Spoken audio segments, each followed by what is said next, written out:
¿Existe el liberalismo conservador? No, compañeras y compañeros, no es una pregunta capciosa. Primero recordemos las dos palabras que forman liberalismo conservador. Liberal es el nombre que se inventaron los españoles de ambos mundos que se fueron a reunir en el Congreso de Cádiz allá en 1812, para quienes sostenían ideas de progreso y transformación. Para eso se usaba. Los enemigos de los liberales eran llamados serviles porque actuaban como siervos del rey absoluto, el trono, y siervos de la infalibilidad del Papa romano, el altar. Altar y trono. La palabra tuvo un éxito increíble en toda Europa y se usó desde entonces para definir el extremo izquierdo del espectro político.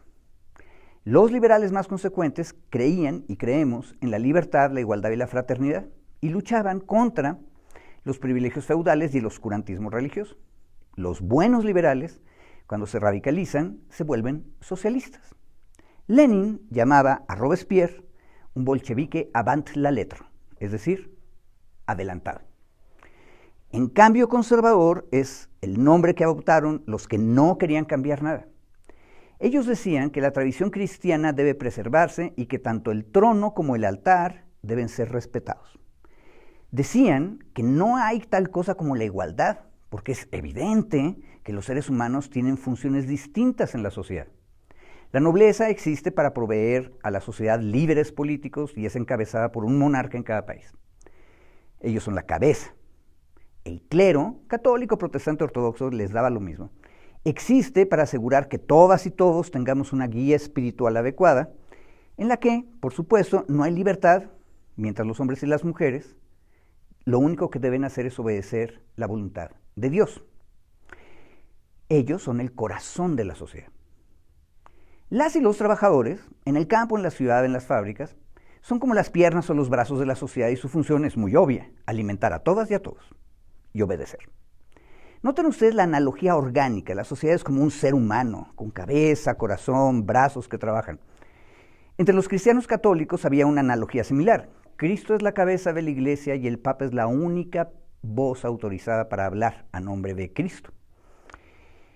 Derrotado Napoleón en Waterloo, perseguidos los liberales por los políticos conservadores, uno que era liberal y luego se volvió conservador, Talleyrand, escribía en sus memorias: qué demencia pretender gobernar el mundo con abstracciones por medio de solo análisis, a través de nociones incompletas de orden e igualdad, y con una moral completamente metafísica. Ya hemos visto los resultados de esas quimeras.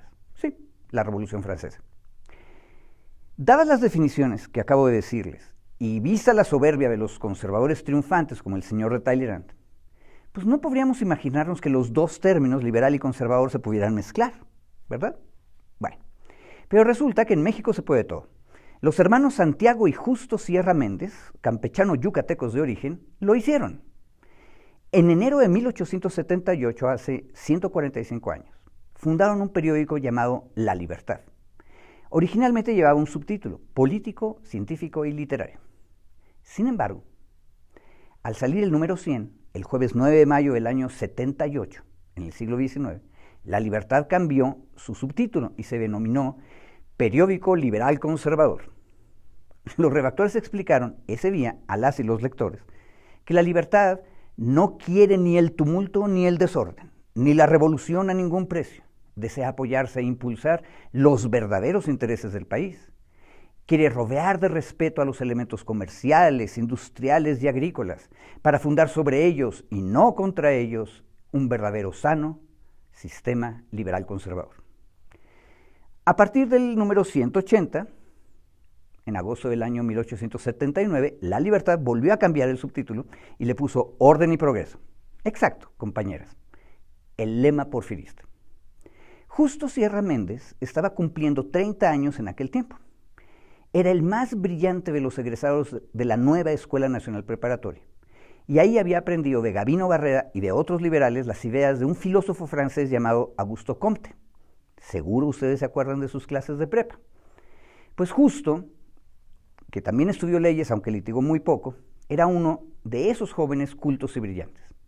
Aparte, él se leyó por su cuenta a Darwin y a Spencer, y se hizo evolucionista.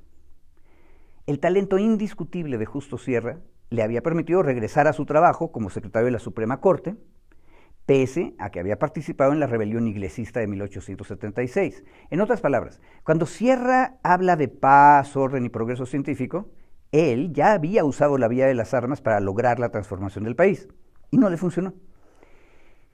¿Por qué? Porque la facción liberal de Sierra perdió las batallas y el ministro presidente de la Suprema Corte, Iglesias, que decía que él era el verdadero presidente, se tuvo que rendir ante el vencedor Porfirio Díaz. Sierra era un liberal e incluso radical. Aborrecía el discurso religioso porque creía que el altar pretende siempre mantener a los pueblos en la oscuridad medieval. Y estaba muy, muy orgulloso de haber separado la Iglesia y el Estado en México. Lo hicimos en 1857 en la letra de la Constitución y lo impusimos en la realidad 10 años después, en 1867. Entonces, cuando Sierra comentaba en la prensa mexicana acerca de muchas broncas que pasaban en la República Francesa, recomendaba a los franceses imitar el ejemplo mexicano. Qué orgullo, ¿verdad? Francia no separó la Iglesia y el Estado sino hasta 1906, medio siglo después que México. Ahora bien, el programa educativo de Sierra, que es lo que más le recordamos, se basaba en aplicar científicamente la razón a solucionar los problemas sociales. Y en eso era un orgulloso heredero de la Ilustración y un liberal.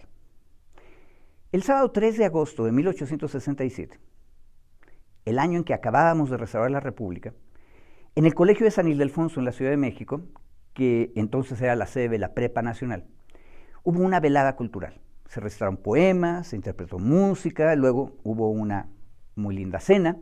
Estaban presentes el presidente Juárez, el presidente de la Corte, Lerdo de Tejada, y el general Díaz. El redactor del periódico El Siglo XIX dijo, a la hora de los brindis, pudimos apreciar las más bellas ideas, los rasgos de inteligencia y mucho corazón en esos jóvenes, que en los brindis de nuestros sabios, que hemos oído en otros convites, no eran tan buenos. Todos estos jóvenes seducían con sus bellas imágenes y con sus grandes pensamientos. ¿Quién hace esta narración? Ni más ni menos que Francisco Zarco. Y Zarco mencionó a uno de esos jóvenes por su nombre, Justo Sierra Méndez, que tenía 19 años en ese momento. Pero ese joven brillante, ese político serio, también era el heredero de su clase. Santiago Méndez Ibarra, su abuelo, había sido gobernador de Yucatán 4 veces, y en una de esas es el gobernador que enfrentó la rebelión popular de los mayas Cruzov. Y ese señor mandó a su cuñado, Justo Sierra O'Reilly, el papá de nuestro maestro Justo, el maestro de América, con una misión: pedirle ayuda a Estados Unidos para vencer a los rebeldes mayas y unirse a la Federación Estadounidense.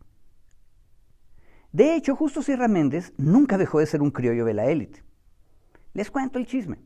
En 1895, un tío suyo, don Pedro Germán Méndez Echarraceta, le financió una gira por Estados Unidos. 3 años más tarde, en 1898, una impresora gubernamental le publicó el diario de viaje, que lleva el título En Tierra Yanqui. Y ahí podemos leer cosas como las que siguen. Comillas. Toda democracia necesita esclavos, o abajo como la de Atenas, o arriba como la francesa. Los de arriba son caros, se llaman diputados y son el gobierno. Esta democracia americana tiene a los de arriba y quisiera tener aún a los esclavos de abajo. En suma, una democracia es un sueño. Una democracia es una aristocracia constantemente asaltada por los que quieren entrar en ella. Si los negros lograran tener mayoría en el Capitolio como la tienen en las calles de Washington, D.C., reducirían a los blancos a la esclavitud. Qué horror, ¿verdad? Termina la cita. Sobre la población africana americana, que 30 años antes de que Sierra los viera, aún era esclava, y que apenas había recibido plenos derechos democráticos, el maestro de América escribió lo que sigue. Iban en el tren y dice, comillas, más allá de Mobile, vi una algarabía infernal de una murga de diablos en forma de ciudadanos negros y ciudadanas negras que celebraban el arribo feliz de un candidato para presidente municipal en una ciudad cercana. Bajó el candidato muy tieso, muy digno, muy negro. No, aquella escena no me pareció ridícula. En mi agonía, estaba muriéndome de calor, sorprendí su trágico sentido y su sentido dantesco. Cierro la cita, para él era el infierno. En Washington, D.C., Sierra dijo, comillas, pobre raza, apenas desprendida de la esclavitud, apenas en estado de oruga hace un tercio de siglo, la libertad ha hecho en ella un efecto singular parecido al del alcohol. No los ha hecho libres, los ha hecho insolentes. Cierro la comilla. Nosotros en México ya sabíamos que los liberales conservadores o científicos eran racistas y que despreciaban a los trabajadores y trabajadoras de piel morena. Pero desde nuestros libros de texto de los años 60 siempre nos habían enseñado que justo Sierra estaba aparte, que era distinto. No, Sierra era el líder intelectual de los científicos y era el más serio de ellos, era el verdadero liberal conservador. Yo les pediría al principio que recordaran la analogía orgánica del pensamiento conservador. La sociedad es un cuerpo con cabeza, corazón, brazos y piernas. Cada clase social tiene una función y un lugar que no deben cambiar nunca. Contra esa idea, las y los liberales decían y decimos que todas y todos somos iguales. Justo Sierra y los científicos descubrieron en la biología y en la sociología un nuevo orden natural que hacía naturalmente desiguales a los seres humanos. Unos eran más evolucionados que otros porque habían ejercitado los poderes de su razón. El mejor educado es quien debe mandar, el que sí sabe cómo hacerlo, como Cedillo. Quien debe imponer el orden y llevar el progreso a todos los demás. Todos los demás son apenas orugas, son feos como diablos, ridículos, ebrios, insolentes. Ahora les dicen chairos. Y así fue como el positivismo y el evolucionismo convirtieron a los liberales en su opuesto. En México, a esos los derrocamos en la Revolución de 1910, pero sobrevivieron y convirtieron después al racista Justo Sierra Méndez en su ídolo académico.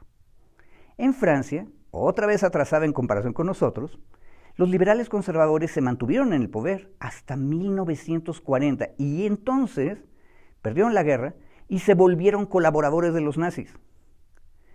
Aunque Sierra era un racista, sin embargo, era brillante. Bien podría aprender la República Francesa de la más humilde República Mexicana.